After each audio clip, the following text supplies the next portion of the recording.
হ্যাঁ দিদি, এই নিন আপনার মালগুলো। হ্যাঁ দাদা, কত হলো? হয়েছে তো 720, আপনি 700 দিন। হ্যাঁ দাদা, দিচ্ছি।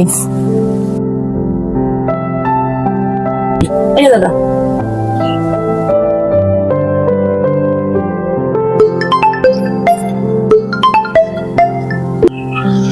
হ্যাঁ ভাই, চাল লাগবে? হ্যাঁ আমি দিয়ে দিচ্ছি চাল। পাঠিয়ে দে, হ্যাঁ লোককে পাঠিয়ে দে। ঠিক আছে। আসছি দাদা।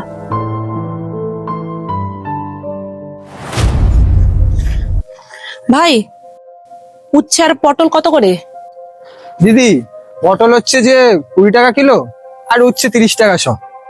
আচ্ছা ঠিক আছে।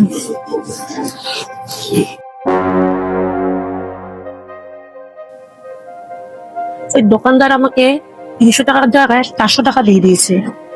টাকাটা আমার ফেরত দিয়ে আসা উচিত। 100 টাকারই তো ব্যাপার। দোকানদারের তো এর থেকে বেশি কামাই আছে সারাদিনে।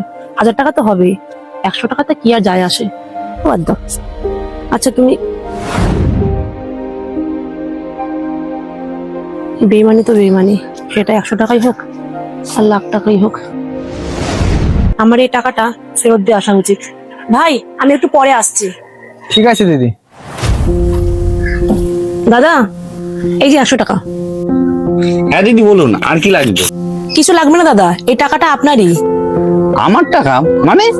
হ্যাঁ দাদা, আপনারই টাকা। আমি কিছুক্ষণ আগে আপনার দোকানে এসেছিলাম এই মালগুলো নেওয়ার জন্য। তখন আমি আপনাকে 1000 টাকা দিয়েছিলাম, আমার 700 টাকা হয়েছিল। আপনি আমাকে 300 টাকার জায়গায় ভুল করে 400 টাকা দিয়ে দিয়েছিলেন। আসছি দাদা। দিদি শুনুন, দিদি টাকাটা আমি আপনাকে ভুল করে দিইনি, আমি ইচ্ছে করে জেনে বুঝেই দিয়েছিলাম। মানে? আপনি স্বপ্নাদি না, যে